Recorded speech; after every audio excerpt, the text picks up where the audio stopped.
gifted to us by her. So we know, Indigenous people know, that every cell and molecule of our bodies is part of her and will return to her eventually one day.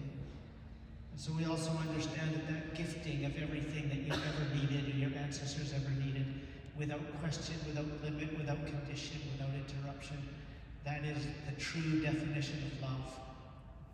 To give everything forever and give and give and give without question. So she must love us. We know she must love us more than we can even begin to imagine. She loves us so much that she gives more and more and more. So we know that love, and we feel that love, and we are surrounded by that love every second of our lives. And so having acknowledged the love, we know that we owe her more than everything. We owe her the duty to protect, to manage, to use in a good way, to defend her when necessary for all that she's done for us. And so we owe her that responsibility. We know that we can never even begin to repay all that she's provided us. So having acknowledged all that we owe her, we acknowledge the people who have felt this land's love the longest. The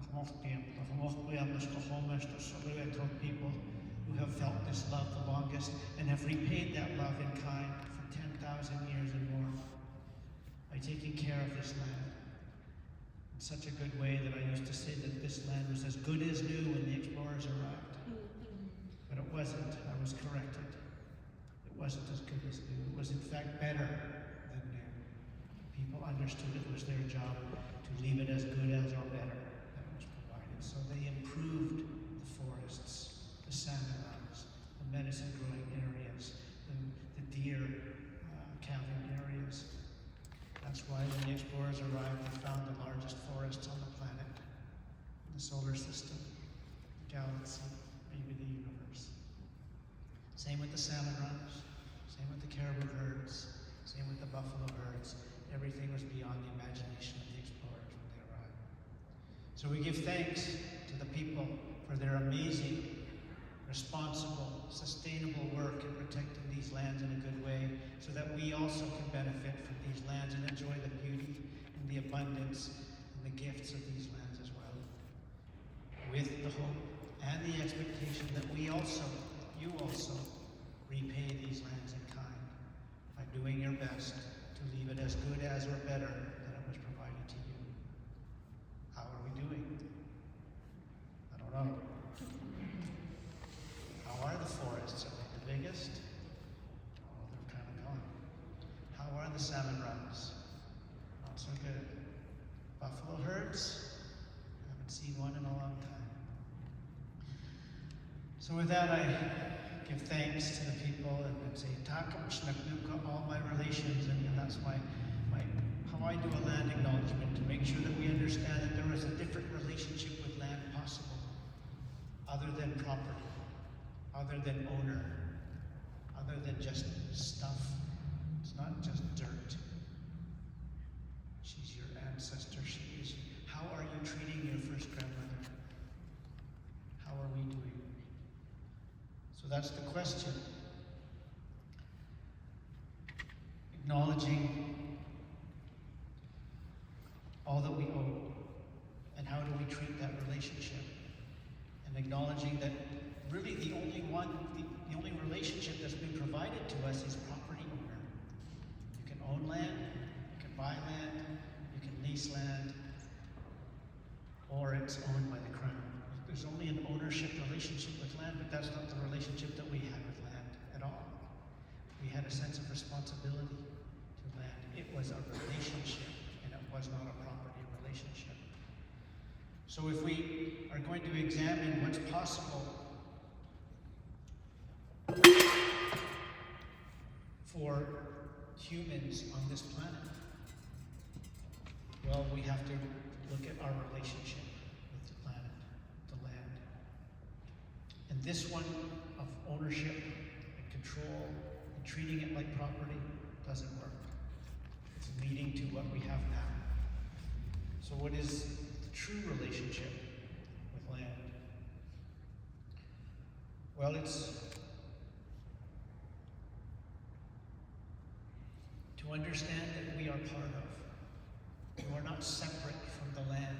To understand that you are from the land. Every cell and molecule of your body, every drop of water that you've ever drank in your lives came from the land and returned to the land. Every breath of air you came from this planet. Breathed it in, went into your body. You breathed it out, it left your body. You are part of the cycle of all of the molecules from the land. Science now says that if you get 20 minutes a day in nature, you have measurable positive health benefits. Is 60 minutes better? Probably. Is 2 hours better? Probably. So it benefits you. But if you don't get any minutes, are you harmed? Is it bad for you? I say yes. So all those children in schools and cities around the world who get 0 minutes a day in nature, they're worse off for it. And yet that's almost the definition of colonization, is to separate the original people from their original lands. And we are all healing from that separation ever since. Once your ancestors were separated from their original lands, the lands that they lived on for 1,000 years and more, and somehow, somewhere along the way, they had to move. And they were separated from their original land. That land that they and their ancestors knew, like their grandmother, and they had to leave. How traumatic must that be? I don't know that we ever completely heal from that trauma. And I think everybody feels it now. And so if you lose that original relationship with land where that you know that it loves you, and you love it back, and you owe it everything, and you understand that you are part of, and you're not separate from, then you know you're never alone. Because the land is always with you, and you are always with the land, and everything in it. The water, the land, the air, you're part of. You are connected. You are not separate. Then you also understand that you are related to everyone, to everything. That we are not separated. This air between us doesn't separate us, it joins us. This space between us doesn't separate us, it joins us. And then you understand that you are never alone. Science also tells us, research tells us, that the fastest growing mental health challenge in cities around the world is loneliness and isolation. How has humanity come to this point? Where the more people we pack together in cities around the world, the lonelier they feel. When Indigenous people know that all my relations, we end our prayers with meaning all my relationships with everything, everywhere, every when, and not just the people, and not just the living, but everything. The water loves me. The air must love me to give me this life. The land must love me to give me all this food. This universe must love me to give me this sunlight that I can feel on my face. We understand the relationship because we understand we already received the gift. We were born, you were born humans on earth. That is the lottery win of the universe.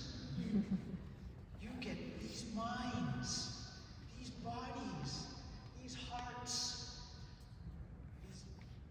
this judgment, this creativity, this imagination, this planet, these people, this food, this weather, and you get it for a little bit of time. You won. You get all this. You get the laughter, the joy, the love, the pleasure, even the heartache and the grief and the sadness and the pain. It's the most amazing journey possible in this universe. And all we're supposed to do is take care of the place. My ancestors knew that, and they did. And they did their best to leave it as good as or better than it was provided. Now, there's so many other ideas. This idea that you are alone, that you are separate, that each person is an individual, and that you have to look out for yourself, and you have to take care of yourself, and you have to do best for yourself and your family. Oh, that leads to so many things. Because it means, if that's true, that if I am here, and everything else is not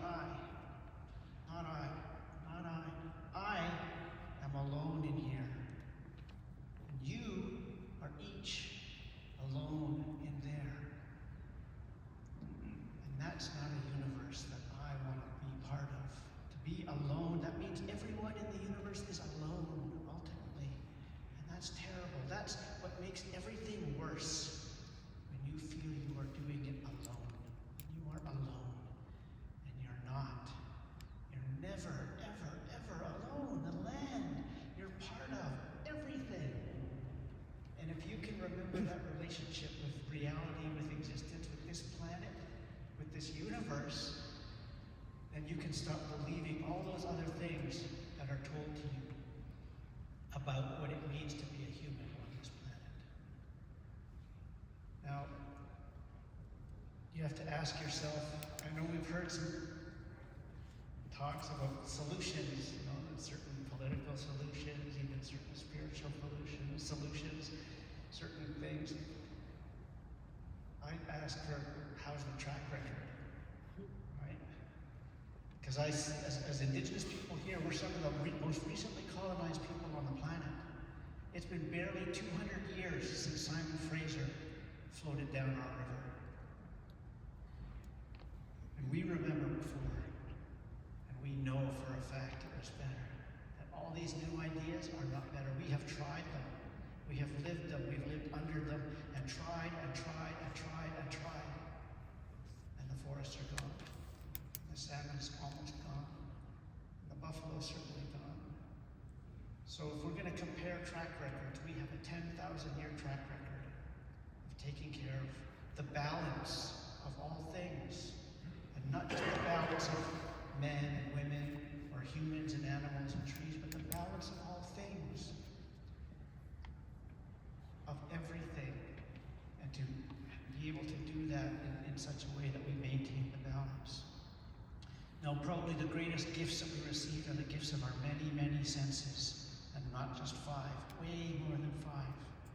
But the biggest ones are to notice imbalance.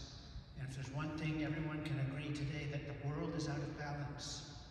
Now, if you can notice that, then you also have many other gifts of intellect, of creativity, of dexterity, of movement to transform yourself, to transform the area around you and the things that you do and the people around you, to restore that balance. But it's not just a binary balance. It's not left, right. It's not men, women. It's the balance of many, many, many things. And it's very subtle. And it takes a lot of work. But we have those gifts. We were born with those gifts.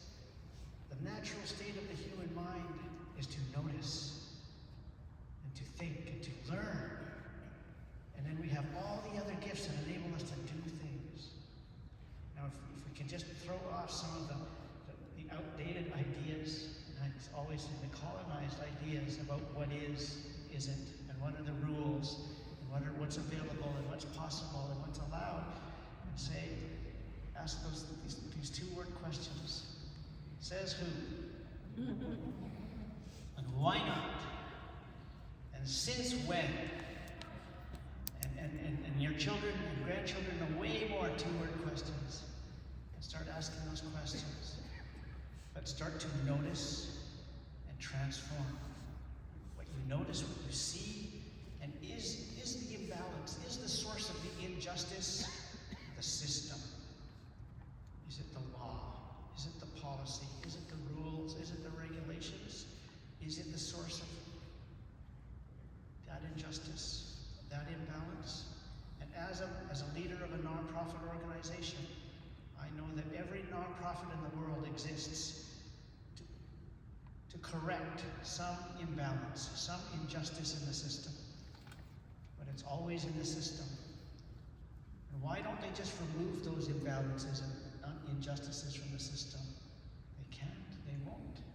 Instead, they underfund the nonprofits to almost be able to overcome that injustice, but not quite. That way it keeps everyone busy instead of marching in the streets. So notice, transform. And the greatest side effect or benefit of doing those things is you heal. You heal. I heal. It heals us to do that work because it pushes us to be in the land. It pushes us to not be alone, to never feel lonely. And it's so much easier to be happy. I'll tell you, once I started learning these things and understanding these things, it's much easier for me to be happy and to be healed and to be a better human being. And I think that's the only hope.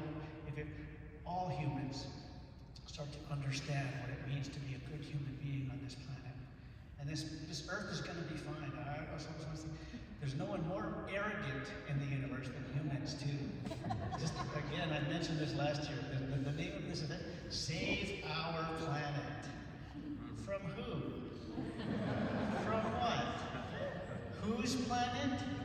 Our planet? Oh, jeez. Give me a break. That's like fleas on a dog arguing over, I don't like what this dog's eating. I think we need to do something and save this dog and fix his diet or something. It's kind of funny, but it's also... So we have to recognize this, do something about it, and to recognize it. Humans, we're part of. And once we understand that, then it solves a whole bunch of other stuff. So with that, I'll say enough. I went way over time.